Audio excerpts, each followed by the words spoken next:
Okay, well, I've got some more stuff I want to do with that Raspberry Pi, but I want to wait for my home directories to copy over to this RAID array first before I do too much with it. But so in the meantime, do a little more boring PC stuff. I know, I'm sorry, but I got to get this thing finished so I can use it to RAID drivers for this hardware that I want to build. So I think the next thing that I want to do for our lovely ProLinea 450 is get a nice CRT going with it. And this is an IBM 14R28. I think, judging from the color of the logo, this probably came off of some IBM PS1 system, which ironically came after the PS2. But this is a SVGA monitor that supposedly will sync to 1024x768 at 60 hertz, I think. So it'll be a nice SVGA monitor to use with the SVGA chipset in that ProLinea, which will also sync to 1024x768. So I don't even remember where I got this from.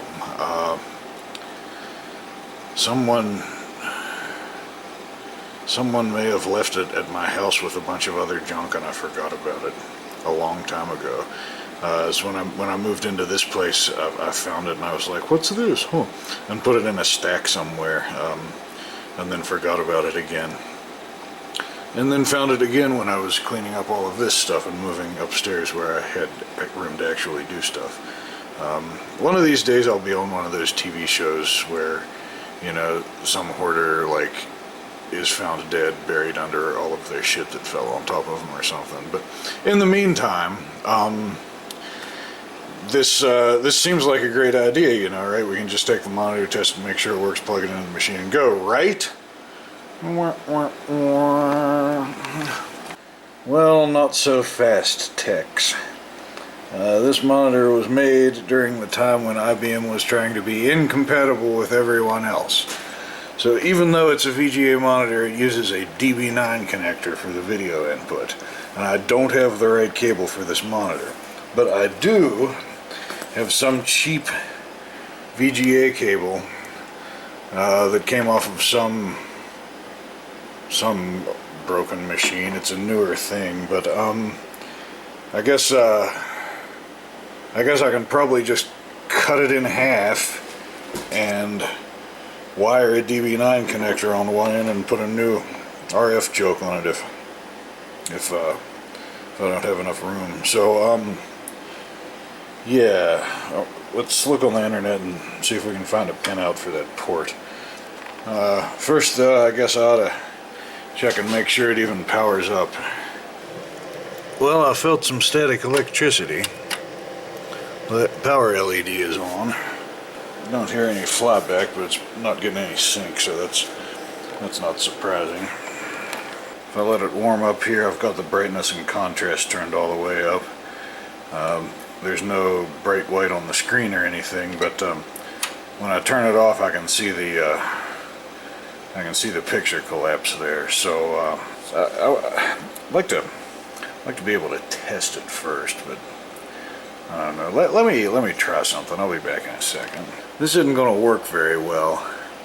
The pins aren't thick enough, but I've got these DuPont jumper wires here that are male on one end and female on the other, and I was kind of thinking like maybe I could take these male ends and stick them into the spots in the DB9 connector. And I mean, they go into the holes, but they're not a tight fit, so I don't know if they'll make very good connection. And then on the other end of this VGA cable, once I look up the pinout, maybe I can take these female ends and stick them over top of the pin. See, that makes a pretty good connection. And then I can at least test the monitor that way.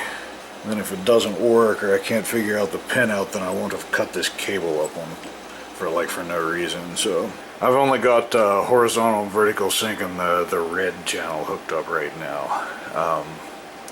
So this took me a little while because this monitor it doesn't have the usual. I mean, a DB9 VGA pinout is pretty unusual to begin with, but the pinout on this thing doesn't match any of the pinouts that I've found on the web. Let me show you. I ended up taking the cover off of the thing to see what was what, and fortunately printed on the board right behind the VGA connector, it says vertical, horizontal, red, green, blue. So those are the first 5 pins of the DB9 connector, and I don't think the others are connected to anything, or maybe they're grounded or something. It's pretty peculiar. So I guess I'll have to figure out which one is ground, and then I can cut the end off of this VGA cable here and put a DB9 connector on it.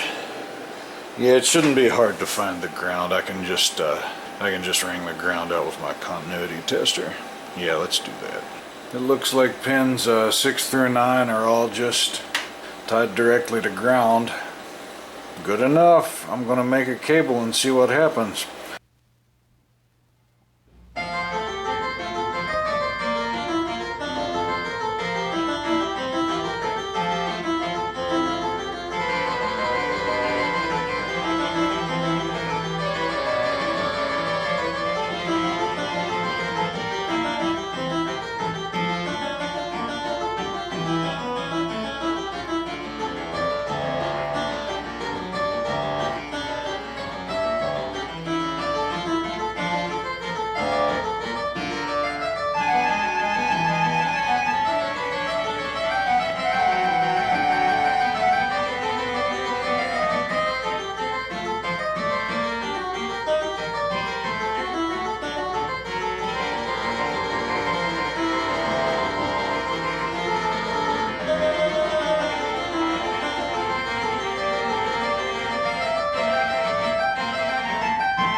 Well, it's looking pretty good, I think.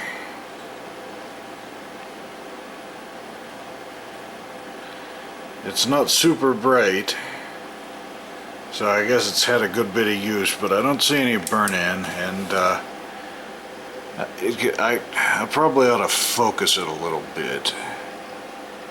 But I mean, it's pretty darn good the way it is, I think. That's a success, I think. Let's see how the frame buffer looks on a CRT. Oh, that's fairly readable, and it'll be even better once it's focused. See, the screen's a little fuzzy there.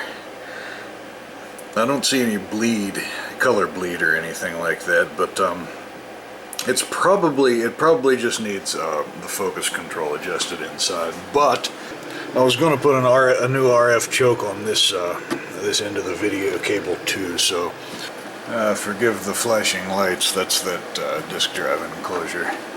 It's very, very bright. The police aren't coming to get me, at least not today. I don't have a still anymore, so nothing to hide here. Alright, so I think this is the right size choke, so let's see if it'll latch on there and not slide around. Perfect. Perfect. I don't really see any difference. But I guess it can't hurt, you know. Yeah, the cable's kind of short now, but the monitor's just going to sit right on top of that machine, so it doesn't have to be terribly long. And if I ever need to make it longer, I can just get a VGA extension cable or something. I guess that's it for now. Thanks for watching.